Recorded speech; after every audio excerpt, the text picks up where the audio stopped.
Et bonjour, bienvenue sur ce nouveau tuto où nous allons gérer une administration, créer pardon, une administration où nous allons gérer l'ordre de tri pour notre cas de photos, pour notre galerie photo, avec un drag and drop, donc le tout en Ajax. Et toujours sur la surveillance de Ghislain. Bonjour. Alors le drag and drop, c'est quand on fait glisser un élément d'un endroit à un autre et qui Hum, va rester dans le nouvel emplacement, c'est ça? Ouais, en fait, le drag and drop, c'est surtout déplacer un objet en maintenant la souris appuyée dessus et en relâchant ailleurs. Voilà, c'est ça. Voilà. Allez, c'est parti. Avant toute chose, on va juste déjà rajouter un nouveau lien de notre tableau d'administration précédent. Hein. On va appeler gestion. Hop. Tac. Je vais copier la dernière ligne. Gestion, parce que forcément, le tri, on va le faire que sur un seul album. Enfin, et pas tri, là, des photos sur tous les albums à la fois, ça serait un peu ignoble. Donc du coup voilà, j'ai créé une nouvelle page tri.hp qu'on va tout de suite créer. Hop, ouais, comme d'hab, je ne suis pas dans le bon emplacement. Hop, qu'on va créer dans admin. Voilà. Alors faut avoir suivi les tutos précédents, mais je vais récupérer nos petits include qui vont bien, qui nous insèrent comme il faut le début et la fin de notre administration. Et je vais avoir besoin de me connecter à la base de données. Donc voilà. Car avant de commencer à trier, il faut d'abord avoir quelque chose à trier. Hein, on est d'accord? Avec du contenu, c'est C'est quand même mieux. mieux. Voilà, donc on va faire une requête. Donc select from photo where, alors du coup on a dit ici que c'était ID album et j'envoyais ID album, très bien. Donc where ID album égale et du coup je récupère en get, hop, hop, je lance le serveur, enfin la connexion avec la base de données, et je fais un petit escape là-dessus au cas où un pirate a accès à mon administration, ce qui serait déjà le bordel, mais on verra comment éviter ça plus tard. Mais au bon, ou que j'ai enfin que quelqu'un dans votre entourage ait accès à votre administration, si vous faites le site et qu'il fait nawak, au moins on escape, on est sûr que les caractères qu'il met foutront pas le bordel. Ensuite, on va traiter cette requête. Pareil, tout ça, là, toutes les SQL 2.2. Hein, il faut avoir vu nos tutos précédents. J'ai pas mis la liste sous mes yeux des tutos pour vous donner lesquels, mais de toute façon, ce qu'il faut retenir, c'est surtout qu'en gros, vous allez là, le but de la manœuvre, c'est d'afficher, donc créer une boucle qui affiche eh ben, toutes les photos qu'on veut trier, quoi, en objet. Ok. Ouais. Dernière chose, donc je vais vous montrer vite fait la structure de la table. Donc ici, alors hop, si je me trompe, ah non, c'est pas du tout la bonne URL pour phpMyAdmin. Hop, alors phpMyAdmin.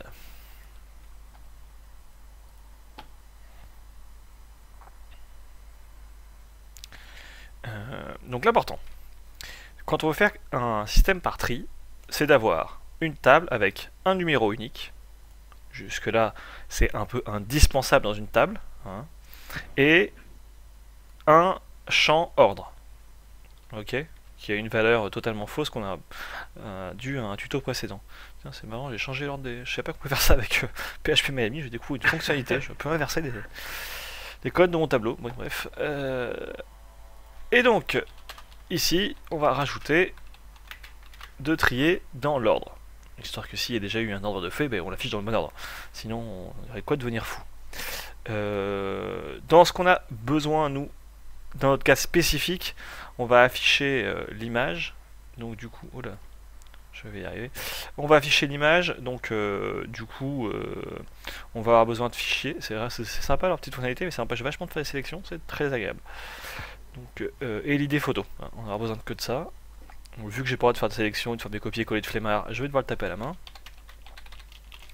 Hop, idée photo et fichier. On va vérifier déjà que ce que j'ai fait marche. Voilà, gestion, et on va faire celui-ci. Hop, ça commence bien. Définir des fetch objet. Qu'est-ce que j'ai, comment je l'ai écrit? Alors, ouais, je crois que j'ai oublié un petit T à object. Ah non, un C plutôt. Et bon, voilà, bref. je suis un peu malade, donc je me méfie de moi-même, hein, alors que déjà que d'habitude je fais ce genre de perles. Alors, donc je vous rappelle que pour récupérer via cette fonction, là on est en train d'utiliser MySQL I, donc qui est la nouvelle API de PHP pour se connecter à une base SQL, enfin pas une base MySQL, donc elle été mise à jour et du coup on peut récupérer directement un objet comme ça, c'est vachement plus propre. Et donc là, eh ben, on va faire des lignes. En fait, je vais mettre ça moi dans des LI. Donc la balise LI en HTML, qu'est-ce que c'est? C'est une ligne d'une liste. Ok. La ligne d'une liste. D'accord. Je vais éviter d'en créer deux à chaque fois, ça serait un peu ridicule. Dans lequel je vais afficher le fichier, pour l'instant, et l'idée. Donc le fichier, hop, on va mettre img, fichier, et du coup, alors je vais regarder les URL que nous avions définies pour la petite. Donc on va dans média, et c'est petite. Donc hop, média petit. Donc un petit retour en arrière parce qu'on n'est pas à la racine du site. Ensuite on va dans média sans S, hein. Il me semble que dans une vidéo j'ai marqué un S sans vérifier et du coup j'ai dû faire un erratum. Voilà, petit, tac. Et l'idée de la photo, alors souvent je le mets avant, j'aime bien l'hésiter en premier, que je vais mettre pour l'instant dans une petite balise span, qui est une balise qui encadre une donnée qui a la particularité de... Donc c'est en HTML, il y a deux types de balises. Il y a les balises qui sont dans une ligne et les balises qui sont des blocs. Et du coup, une balise bloc va faire un retour à ligne avant et après, alors qu'une balise qui est dans une ligne inline ne fera pas ce genre de choses. Voilà, donc c'est une span est une balise inline qui permet souvent de faire une petite retouche graphique sur un mot que je vais mettre en avant quand on n'utilise pas simplement le gras. Hop, donc du coup maintenant on devrait avoir quelque chose et on n'a rien. Pourquoi? On va vérifier cette requête.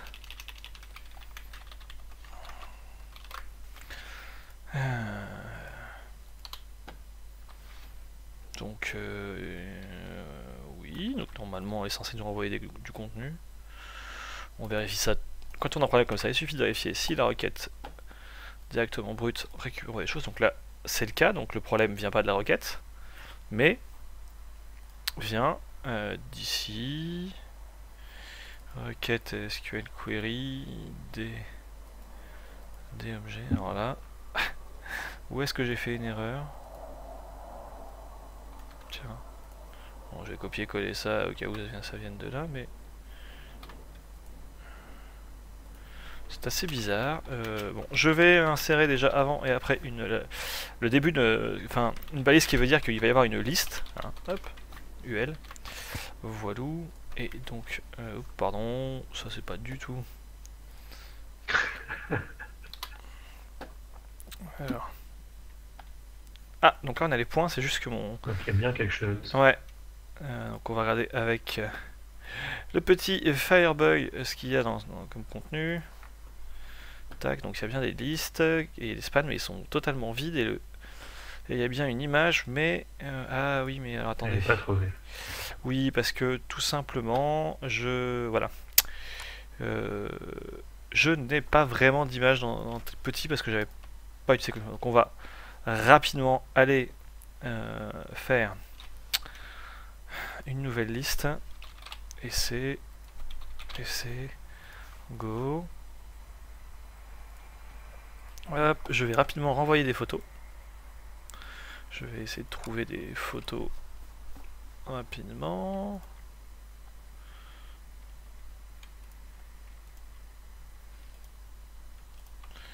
Hop. Voilà, donc des photos. Hop, on fait une petite sélection comme ça sera plus simple pour voir la suite du travail. Tac, donc là j'ai 6 photos en drag and drop. Hop, il les envoie. Ce qui fait que maintenant, si je vais dans le dossier petit, j'ai bien toutes mes petites photos. Et du coup, si je reviens en arrière, hop, dans liste, j'ai bien, hop, gestion.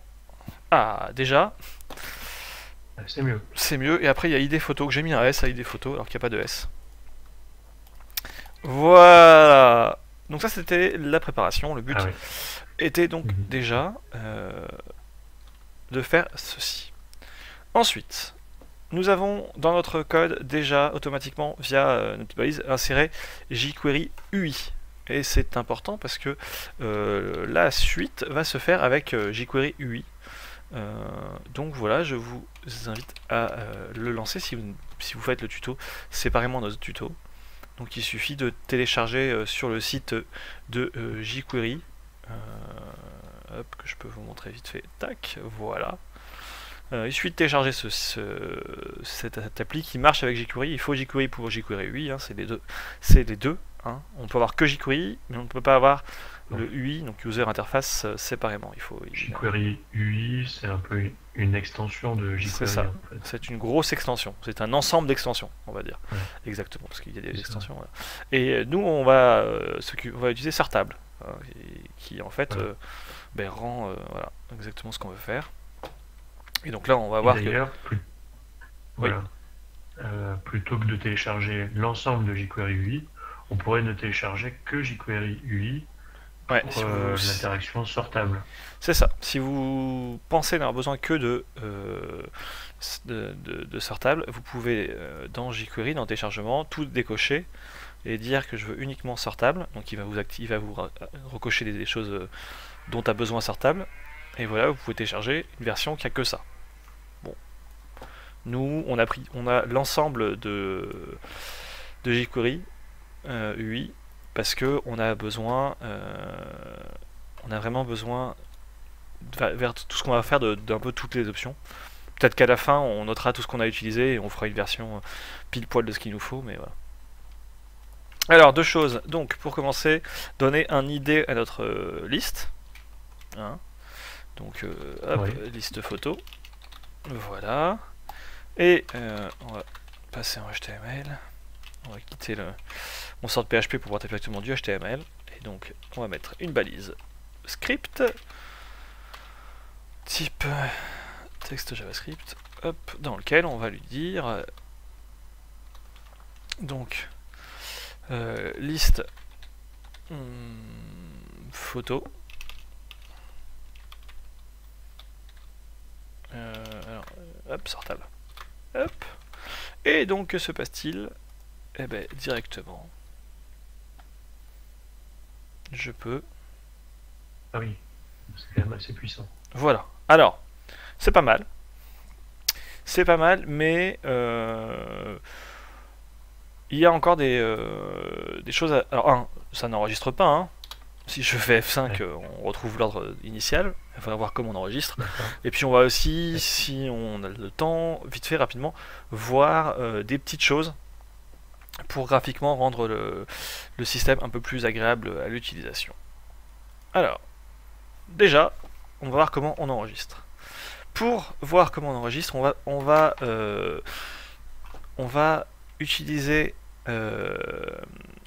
un événement. Donc jQuery UI, je vais vous montrer la documentation. Attendez, que je vérifie que vous la voyez bien entièrement. Oh, des fois c'est bien un truc de Windows et des fois c'est désagréable. Je vais y arriver. Voilà. Donc tous les événements qu'il y a dessus. Et nous allons simplement faire l'événement change, qui en gros est lancé à chaque fois qu'il y a eu un changement de feed effectué. De mémoire. Il me semble que c'est ça. Hein. Parce que create change before stop. J'ai un doute. Fais voir. Toi qui es meilleur que moi en anglais, Gislain. Oui. Que dis-tu?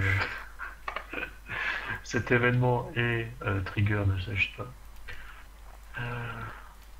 Appelé, j'imagine. Ouais. Déclenché. Déclenché, d'accord, mais seulement quand le DOM la position du DOM a changé.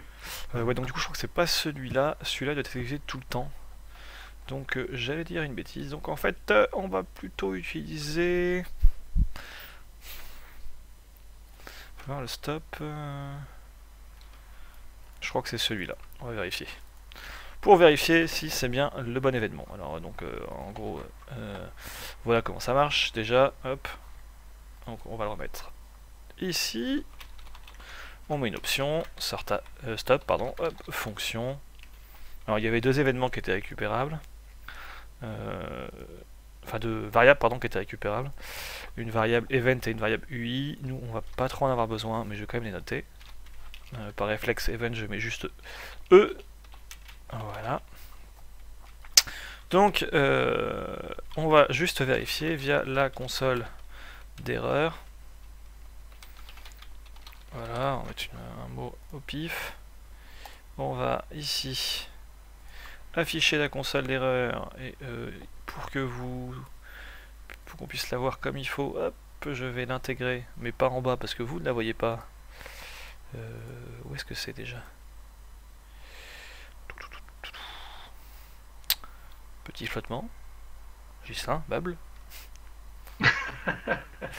Tu veux que je chante? Non, on va éviter. Là, c'est bon, j'ai trouvé. Vous avez eu du bol. Vous avez vraiment eu beaucoup de chance, hein, parce que si je me mettais à chanter, ça serait très très compliqué. Comment ça? Alors, on va peut-être actualiser. J'ai un fou. Oui, non. Non.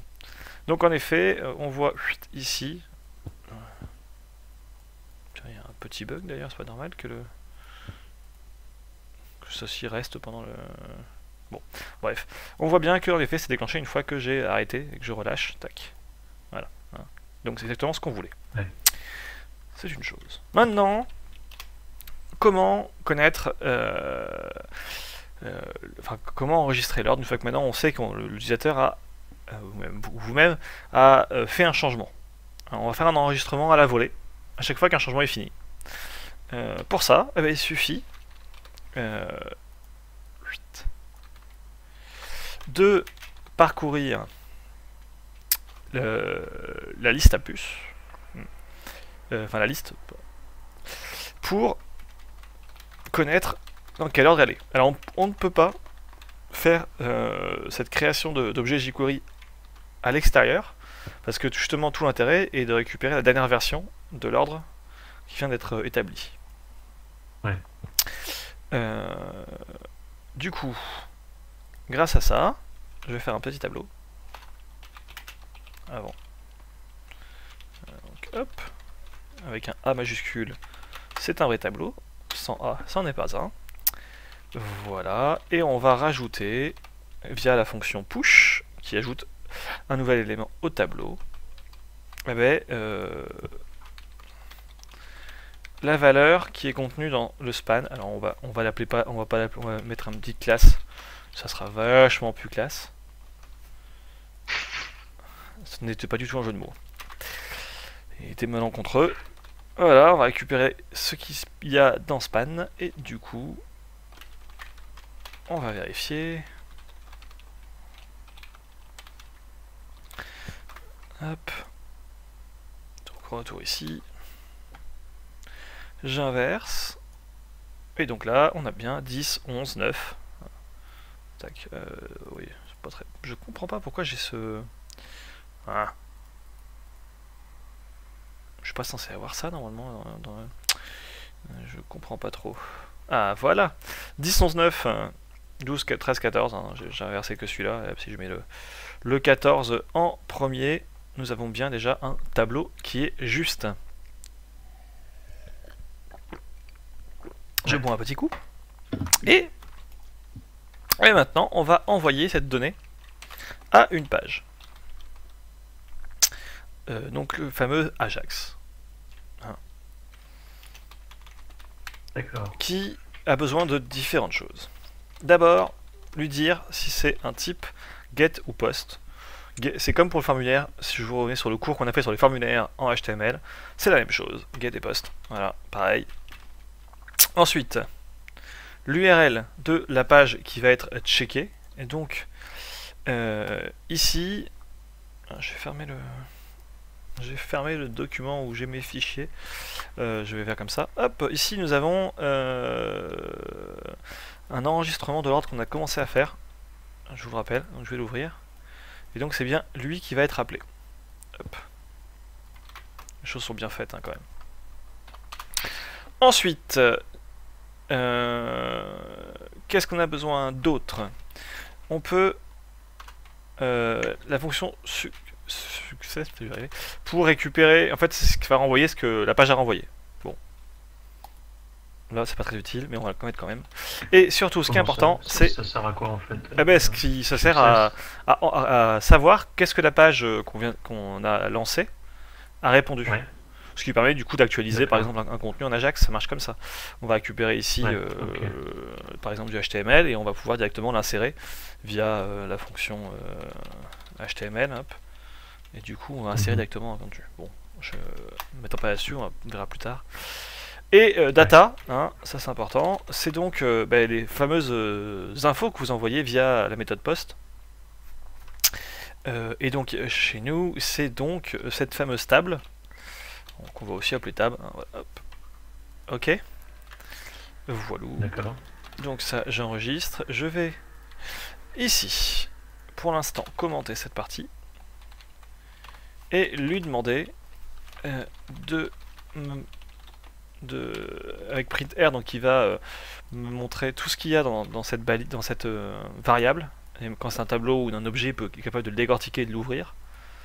Donc ça permet bien voir comment on peut pas faire écho. C'est ça. Donc je vais rajouter ça, comme ça on va voir comment est envoyée l'info.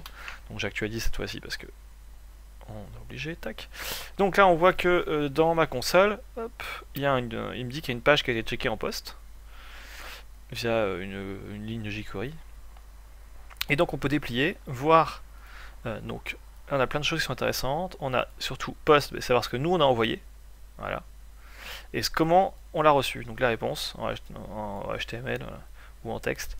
Donc ça c'est vraiment ce que a répondu cette page là. Donc on voit comme ça, en fait on a bien notre tableau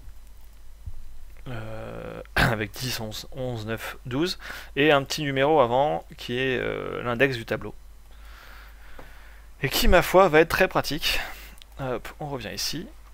Parce que grâce à ce tableau, donc que je vais fouiller grâce à la fonction for each et du coup je vais dire donc i pour le numéro du tableau et id photo pour liste de la photo.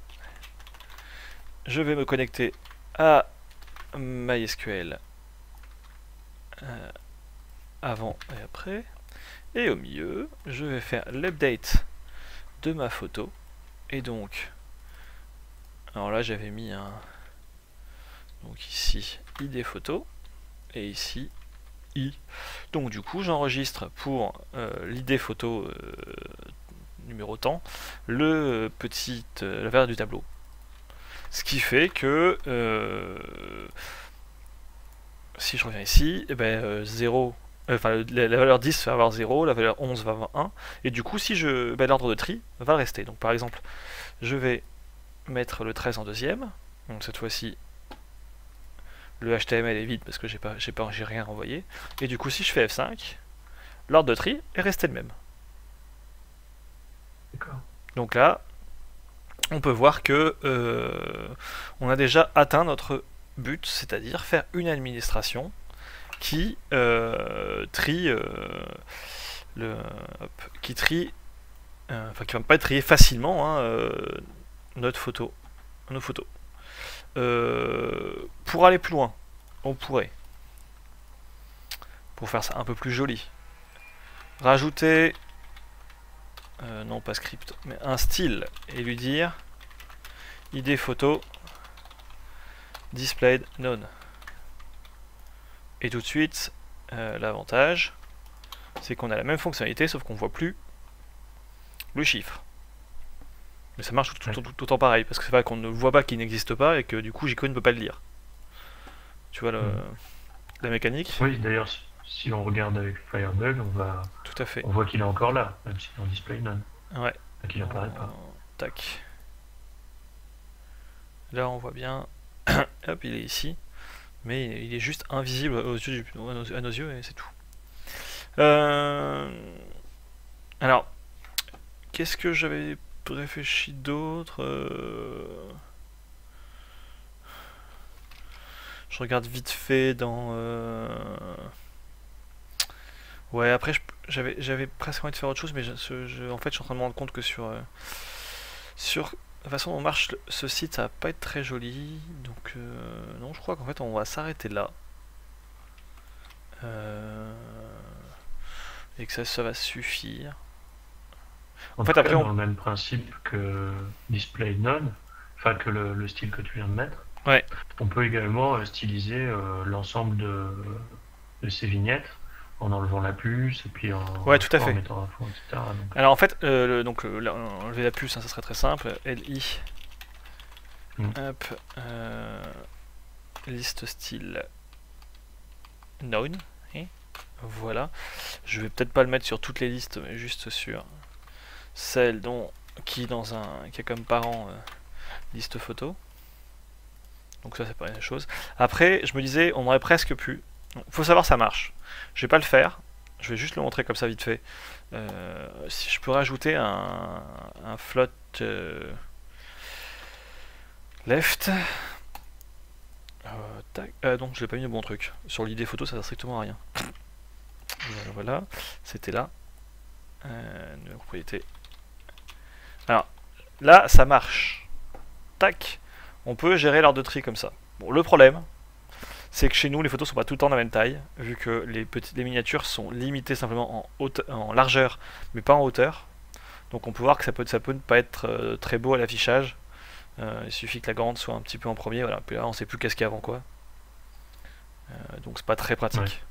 Donc c'est pour ça que je voulais pas le mettre dans le script général. Mais en effet, on a enlevé les listes. Les points des puces, je vais y arriver. Les puces de la liste. Ah voilà. Ce qu'il faut savoir, c'est qu'il y a plein de petites options. Si vous avez un truc qui est très carré, vous pouvez lui imposer une grille à ce système de tri. Ce qui peut être très pratique. Vous pouvez donner un style. Ce qu'on voit que là, entre les deux. Oh, tiens, il a. Là, en bas, il le fait mieux parce que tout à l'heure, tiens. Là, il y a un vrai espace. Et on pourrait derrière en fait mettre un peu, je sais pas, à la façon de Google dans certaines de ses interfaces, où on voit la façon de ce que je tiens en pointillé. Et ça, c'est faisable en jQuery, faut le savoir. Lui, par défaut, il met du coup, comme vous pouvez voir, la valeur de votre image. Donc c'est déjà très bien. Mais en fait, il faut savoir que on le voit un petit peu dans ce que je tiens. Si vous regardez à côté, dans Firebug, la première ligne, c'est ma liste normale. Et ma deuxième, elle s'appelle UI Sortable Helper, en fait. Et en fait, cette petite classe prend en fait le volume de ce que je tiens. D'accord. Enfin non, c'est le placeholder de helper, c'est celui que je tiens, et placeholder, c'est celui qui est en fait qui est le blanc qui est derrière. Ok, est-ce que tu vois ce que je veux dire? Ouais. Ce qui permet d'avoir ce vide là ouais. Quand tu soulèves la photo. Si je m'amuse, alors il faut, est-ce que je, oui, j'ai une mémoire de poisson rouge aujourd'hui. UI sortable, place. C'est holder. Ouais. Par exemple. je pourrais mettre border. Alors, faire des bords gris, d'un pixel. Et du coup, que se passe-t-il si je me suis pas gouré dans le nom? Je me suis gouré totalement dans le nom, c'est bien. Place UI sortable, place holder. il y a peut-être un tiret entre place et holder. Non. P-A-L-C-E-H-O-L-D-E-R. Ouais, bon, bah j'arrive pas du tout à le personnaliser, mais normalement on peut. Ah non, il le cache. Ah, donc il y a une fonction pour ça. Ah. Attendez. Je retourne dans mon dans ma doc et je sais qu'on peut le personnaliser ce truc là et je trouve que c'est un peu plus joli et le problème c'est que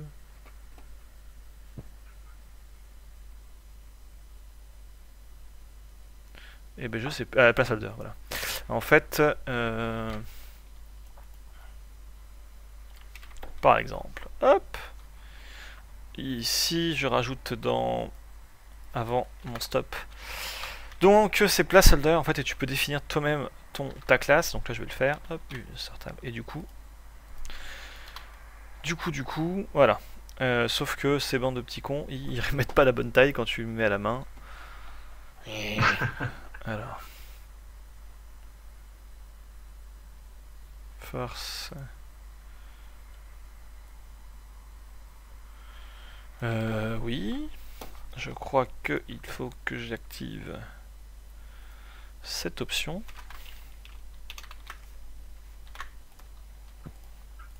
pour que ça marche. Voilà. Voyez-vous. Et là, du coup, à l'endroit où vous allez lâcher, il vous montre où est-ce que vous allez le lâcher. Voilà. Ce genre de petites fonctionnalités qui peut être pratique, comme disait Ghislain. Si on a une interface avec des images qui sont toutes du même format, du coup, rien ne n'empêche de faire un petit cadre autour de la photo et du coup de bien voir où est-ce qu'on bascule. Hein. D'ailleurs, là sur mes images ont toutes la même hauteur, donc je pourrais, grâce à ça, peaufiner un peu ce que je viens de faire. Allez, en lui donnant ici, j'ai dit hauteur, mais c'était largeur que je voulais dire. De manière, du coup, voilà. Ah non, c'est pas du tout la... Et du coup, j'ai pris la hauteur. Oh là là. Il y a des jours comme ça.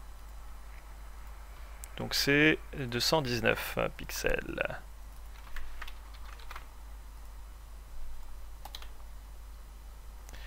Voilà. Et là, ça me permet comme ça de voir où est-ce que va aller l'image. Je trouve que c'est quand même vachement plus agréable. Voilà, d'avoir un petit retour pour les gens. Où est-ce qu'ils vont déposer l'image. Voilà pour les fonctionnalités de base que j'ai trouvé très intéressantes. Après, vous avez vraiment, mais vraiment beaucoup d'options et d'événements pour personnaliser ça vraiment comme vous le souhaitez. Hein, vous voyez, il y a par exemple, il y a quelque chose qui m'intéresse vachement, c'est quand on fait des sous-menus à la volée. Et là, on peut très bien le faire également. Ouais, tout à fait. Alors, en fait, on va le montrer, ils ont un exemple. Et en fait, il suffit de mémoire d'avoir simplement... alors, attendez. Ouais. Par exemple, là, on peut avoir deux listes à l'origine et en fait, switcher les infos d'une liste à l'autre comme ça. Par exemple, faire une liste, un truc, des choses actives et des choses pas actives, et puis du coup, il suffit de décaler pour rendre des choses actives, hein, par exemple. Ça marche assez simplement. Il suffit juste, au lieu de déclarer une seule table, les deux, hein, vous voyez, donc il y a un UL, ils ont mis les deux, et de faire de rajouter que ces tables sont connectées via une classe. Voilà. Et du coup, vous avez voilà. Et tu as aussi, du coup, grâce à ça, la même chose, mais des tables dans une autre. Alors bon, ça vous pouvez pas, ça justement c'est le fameux truc bien carré, je vous avais dit, qu'on pouvait faire avec nos images, elles étaient toutes du même format. Voilà. Ça, Oui, ça c'est le fameux truc qu'on vient de faire, hein. Donc avoir un qui remplace.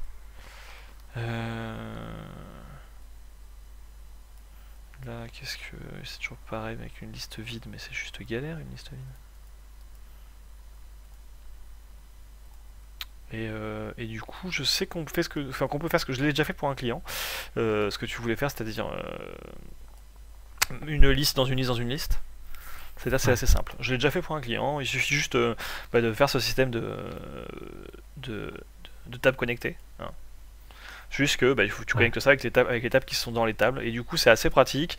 Et après, vous faites une boucle où vous vérifiez s'il y a des listes dans la liste pour préparer le truc. Mais c'est assez faisable. Je pense pas qu'on ait l'occasion de faire cet exemple dans cette suite de tutos qu'on réalise actuellement, mais voilà. Voilà. Eh ben, j'espère que j'ai été clair, malgré le fait que je sois un peu malade. Et on est donc à 36 minutes de podcast. Et avec ce nouveau logiciel, j'espère que ça vous a plu d'avoir un petit peu plus d'habillage. Et en tout cas, fini les tutos en plusieurs parties. Vu que maintenant, le système gère totalement les longues vidéos. Ouah. Voilà, c'était un petit... je perds mes mots, je vais m'arrêter là. Bonne journée.